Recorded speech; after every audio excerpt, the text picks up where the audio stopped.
Coming out of high school, dude, you were a five-star recruit, the nation's number two overall prospect behind Reggie Bush coming out of Stevenson High School in 2003. How'd you handle the pressures of being such a highly touted recruit? Like, what's the mindset that someone at such a young age needs in order to tackle that? Honestly, I was thinking more of, just trying to help my high school reach the state championship every year. Yes, I have fun, running up and down the field. But the ultimate goal for each high school athlete and each high school team is to get to the state championship so you can rack up the amount of rings, the amount of acknowledgments, and just put your school and your head coach on the map, and the rest of the coaches for how much they put in the work and how much you put in the work to get to that ultimate goal. Did you enjoy the recruitment process when all the schools were hitting you up, being such a highly touted recruit, or was it kind of like, hey, I just want to focus on what I have right in front of me and just let the chips fall where they may? I did. I was ecstatic to know that so many colleges wanted to bring me into their program and use me as either a feature back or a back out of the backfield, special teams, whatever it was. But just knowing that all the schools in the United States was looking at you to uplift their program or just bring you in to be a another piece to the puzzle. You make it sound so simple, man, but how, like, if we could go back to 17-year-old Kregg and we go back into the mindset that you had, how challenging is it? Because you look at the recruiting stuff today and everyone gets so hyped up and they're showing off, the offers that they get. How do you keep that mindset focused on exactly what's in front of you in the present moment and not get carried away with all the other recruiting stuff, and especially when you're such a highly touted prospect? Like, that's the part that I'm fascinated by. Just got to stay humble. Just like in high school, an injury can pretty much ruin the rest of your high school career, college career, to where you're battling to get back to a position to where you once was. So just staying humble. Things can humble you real quick. And did your folks, like, were they a pretty big help during that time too? Because it's always nice to have if you got good family and friends around you as well. Yes, my mom, my dad, and all of my family was a big help. My coaches made sure I stayed humble.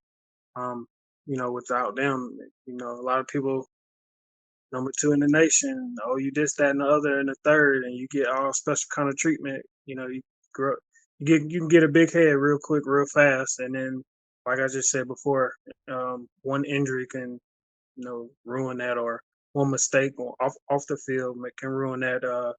Not making the grades to get to graduation or anything like that can ruin that opportunity for you to continue your career. Yeah, there's so many pitfalls, man. I mean, you just named off a couple of them. I think we get so the glitz and glamour is what's right in front of you, and I feel like it's easy for that to take over. But there are so many little mishaps that can happen along the way. Because let's face it, man, like we could choose choices, but not the outcomes necessarily. So you're right, man. It's like there are so many little pitfalls along the way that you have to watch out for, and that comes ultimately comes down to you, and then again, coaching staff, your teammates, your parents, and your friends.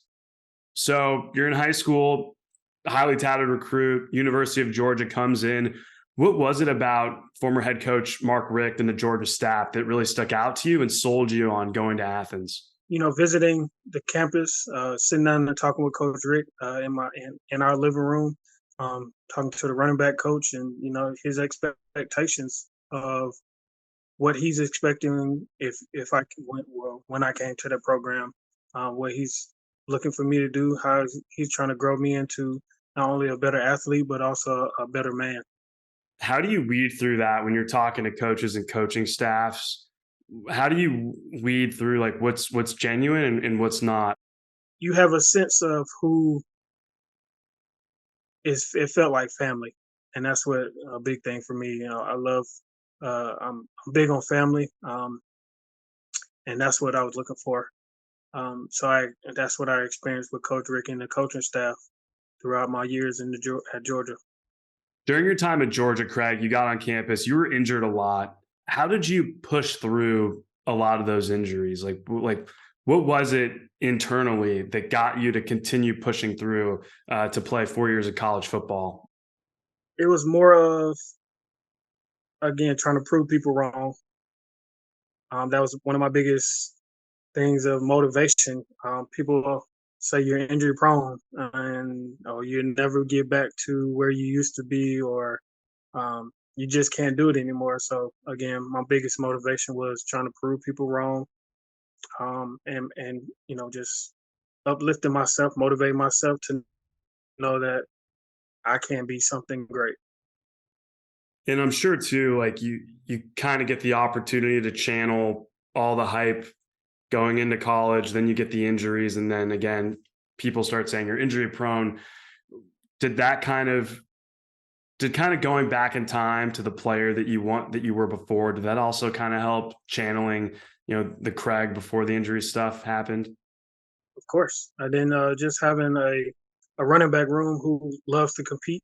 Being with Tony Milton, Michael Cooper, Tyson Browning, Ronnie Powell, Chris Burgett, Albert Hollis, Danny Ware, Thomas Brown, No. Moreno. I mean, it was a stable of running backs to try to compete with, to get on the field, to again prove yourself, and all the people who say you're hype, you're all hype and no results. So just motivation. How important do you think it is for athletes to be resilient? Very. You're gonna go through trials and tribulations, ups and downs, goods and bads, and just staying humble and motivating yourself and having a good support staff who's going to motivate you as well to keep pushing you through, and tell you when you're wrong, and steer you from doing the wrong things continuously. You talked about a lot of the great running backs that once played at the University of Georgia. You had to compete with guys like Michael Cooper, Danny Ware, Thomas Brown, No. Moreno. What did you learn from that experience competing with all those guys? Just watching them, how they practice, how they play, um, and then just again compete with them, trying to make sure that I get my opportunity to get on the field, get some carries, get some catches. If not on offense, on special teams, any way you can help contribute to make the team successful.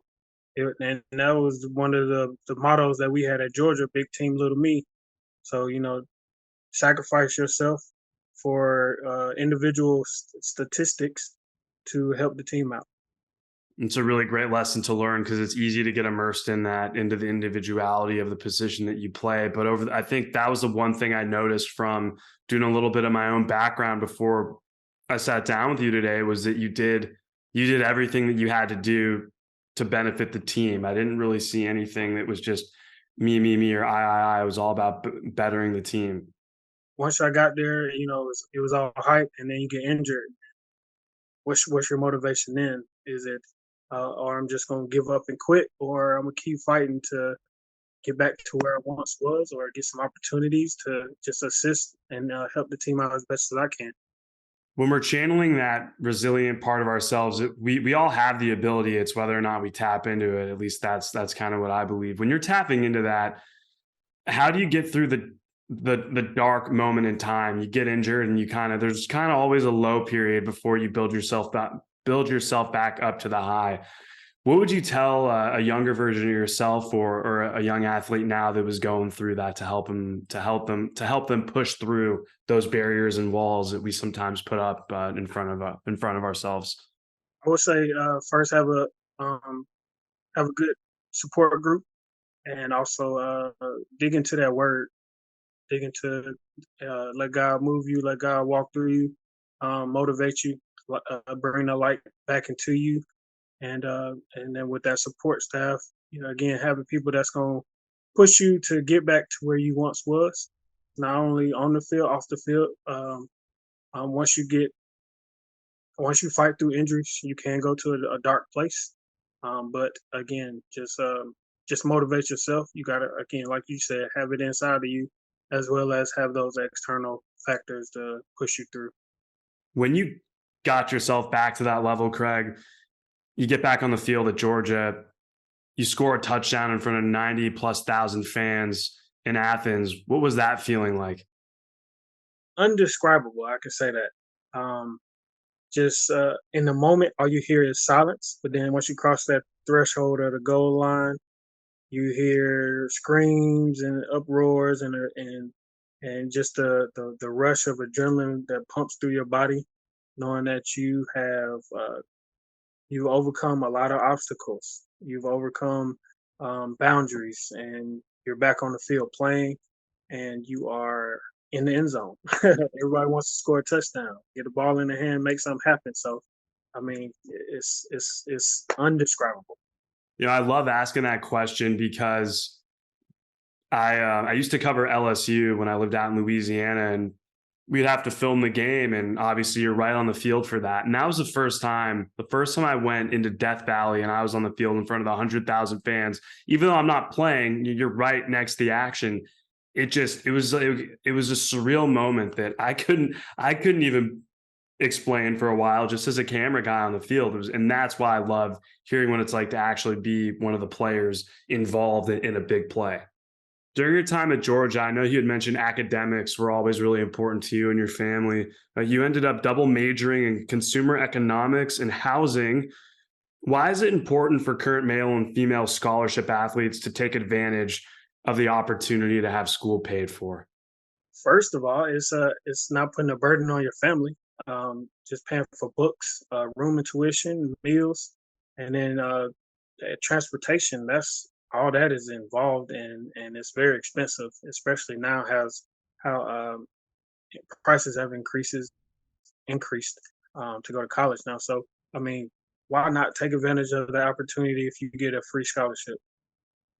Make the best of both opportunities. You're getting a free scholarship, and again, the icing on the cake is you playing that sport that you love to do, that you excelled at in high school or in little league to high school. Now do the same thing on and off the field.